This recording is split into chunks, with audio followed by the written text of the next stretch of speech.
I'd like you guys to welcome a friend of mine here, Mr. Jelly Roll.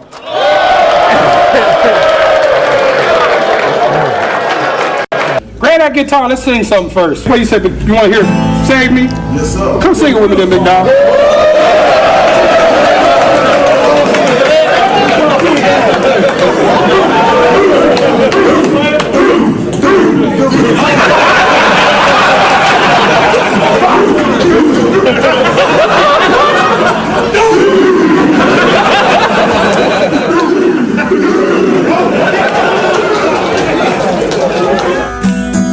All of this drinking, this smoking, it's hopeless, but feel like it's all that I need.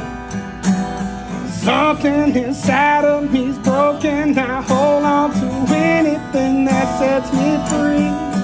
I'm a lost cause. There we go. Baby, don't waste your time on me. I'm so damaged beyond repair. Life is shattered, my hopes and my dreams. There we go, give it to me. I'm a lost cause.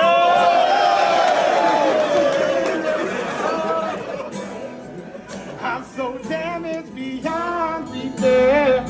Life is shattered, my hopes and my dreams. Yeah, baby.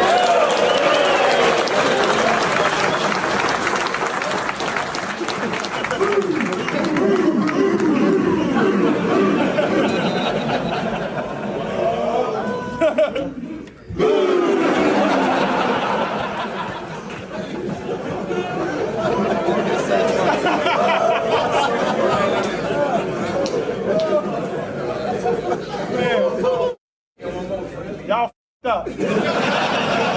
Everything I hoped it would be. My name is Jason Jelly Roll D. Ford. I grew up in Antioch, Tennessee. It's kind of right south of Nashville. I was born here my whole life. When the Titans came here in the late 90s, my father took me down to Memphis because that's where the first season was, and we watched the opening game. I think it was against the Oakland Raiders, and it was 140 degrees. It was miserable. I was still fat then, so it sucked really bad. And I'll never forget it because it was something for this city. At this time, this city was smaller than Columbus, Ohio. So as a point of perspective, this was a really small town. So for us to have something, so this was a really, really big deal for the locals. And it was such a big deal, it was kind of like CMA Fest. All my family that were bartenders, if y'all couldn't tell, I grew up with the opposite of something. I think a lot of y'all relate to that. You know what the opposite of something is, don't you? Right? But all of our family were bartenders. So as soon as the Titans came, boy, we knew that Sunday was a money day.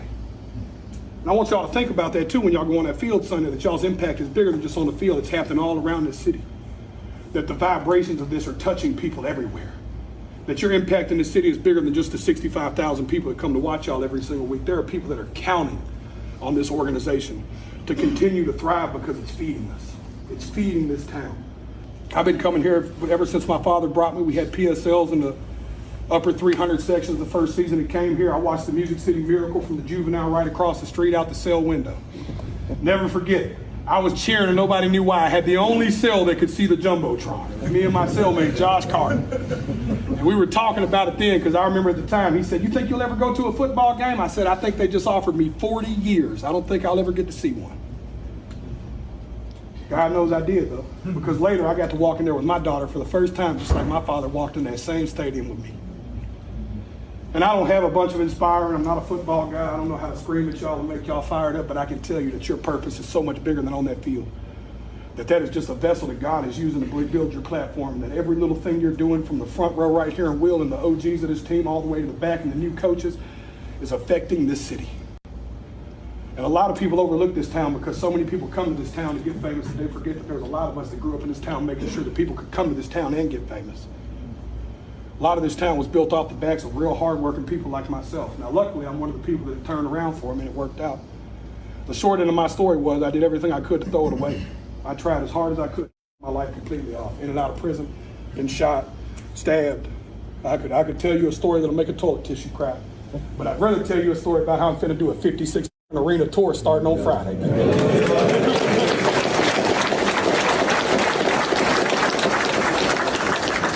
I know most of y'all don't know who I am, but I grew up here, and I'm a tried and true Titan fan. I'm one of the guys that I believe in this organization. I believe in what Callahan's doing. I believe in the changes happening around this office. I'm standing behind Rand.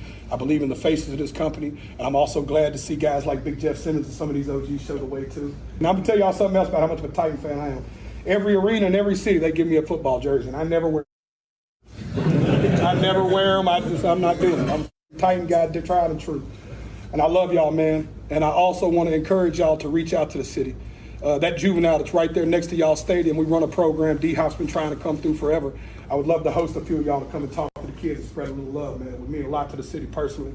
Those kids need it, man. The Tennessee Titans Stadium and the juvenile have been connected the entire time the Titans Stadium has been here. And I want to be the first guy that actually brings them together with Coach Callahan's help, if that's possible. But I love y'all. I ain't going to talk your off. I know y'all been out there in that sun all day. I love y'all. Thanks for listening, man. I'm coming to a game, and I hope one of y'all come to a show.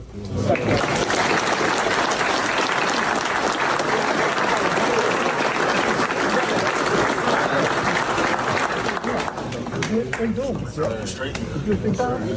Yes, sir. Coach got Give it up one more time for Jelly Roll, man.